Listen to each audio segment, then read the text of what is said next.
안녕하세요. 법무법인 성지 파트너스입니다. 친족 강제추행, 남이 아닌 가족을 대상으로 성범죄를 저질렀기 때문에 죄질이 더욱 나쁘다 판단하고 있습니다. 게다가 본 사례의 피해자 대부분이 아동 청소년인 경우가 많은데요. 성범죄 피해자가 미성년자라면 성인보다 적극적인 대처를 하기 어렵습니다. 그렇다 보니 오랜 시간이 지나 고소 또는 신고를 하거나 부모 중 일방이 알게 되어 뒤늦게 문제를 삼는 사례가 많습니다. 자신의 자녀를 강제추행하였다면 다음과 같은 형이 선고됩니다. 제5조 친족관계에 의한 강간 등 친족관계인 사람이 폭행이나 협박을 동원하여 강제추행한 경우 5년 이상의 징역형이 선고되며 강간을 한 경우 7년 이상의 유기징역의 처벌을 하고 있습니다.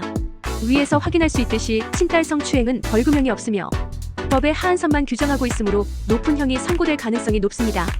친딸 성추행, 일반 강제추행과 형량 차이는 일반 강제추행의 경우 형법에 따라 10년 이하의 징역 또는 1,500만 원 이하의 벌금형에 처해지는 반면 친족관계인 사람에게 성추행을 하였다면 성폭력 범죄의 처벌 등에 관한 특례법에 따라 형이 선고됩니다. 친족의 범위 어디까지? 여기서 말하는 친족의 범위는 사촌 이내의 혈족, 인척과 동거하는 친족으로 하며 사실상의 관계에 의한 친족을 포함합니다. 즉 의붓자녀라 하더라도 그 대상에게 성범죄를 저질렀다면 그에 따른 법적 처벌을 받게 됩니다. 친딸 성추행 공소시효. 공소시효란 죄를 범하고 일정 기간이 지나면 국가가 형벌하는 것을 소멸하는 제도를 말하며 범죄마다 그 기간을 달리 정하고 있는데요. 친딸 강제추행은 피해자가 성인이 되고 난 이후부터 10년의 공소시효 기간을 가지며 상대방의 나이가 만 13세 미만이라면 공소시효 자체가 없어지게 됩니다. 친딸 성추행, 구속수사로 전환될 가능성이 높습니다.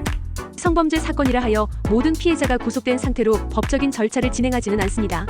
다만 친족 강제추행의 경우 가족관계에서 사건이 발생한 것이기 때문에 합의나 진술 강요 또는 2차 피해를 우려하여 구속하는 사례가 많습니다.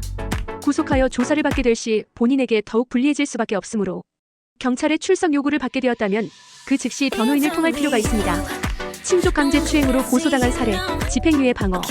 의뢰인은 40대 남성으로 배우자와 함께 초등학생 자녀를 양육하고 있었습니다. 의뢰인은 3년 전부터 자녀의 신체를 접촉하였고 이 일을 자녀가 엄마에게 말하여 혐의를 받게 되었습니다. 의뢰인은 이 일로 친딸 성추행 경찰 조사를 앞두게 되자 서울 사무실을 찾아왔습니다. 가족을 추행할 경우 법정형이 낮지 않으며 유죄가 인정될 시 보안 처분을 받게 됩니다. 해당 처분을 받게 되면 일반 직장에 취업하는 것에 제한이 발생할 수 있으며 본인의 개인정보 등록 및 공개 고지로 일상에 많은 제약을 받을 수 있어 더욱 적극적인 대처가 필요한 상황이었습니다. 대리인은 면담을 마친 뒤 경찰 조사에 대한 안내를 시작했습니다.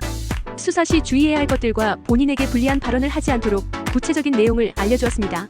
이후 피해자의 가족을 설득하여 처벌불원서 및 탄원서를 받아 제출하였으며 자신의 잘못을 깊이 반성하고 있으며 사건이 발생하기 전까지 자녀의 아버지로서 성실한 양육자였음을 강조했습니다.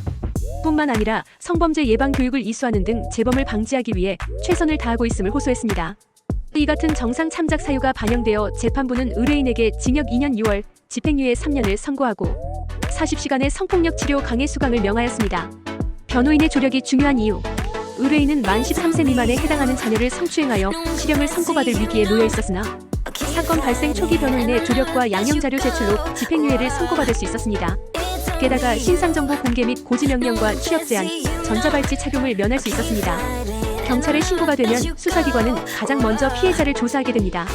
이후 본인에게 소환을 요청하게 되는데요. 만일 피해자가 당시의 상황에 대해 일관되고 구체적인 진술을 하게 될 시 유죄가 인정될 수 있으니 초기 단계부터 도움을 얻어 전략적으로 대응하는 것이 좋습니다. 또한 본 사안은 형사적인 절차뿐 아니라 피해의 정도에 따라 민사상의 손해배상도 발생할 수 있으므로 비전문가가 판단하여 대처하는 것은 사실상 불가능에 가깝습니다.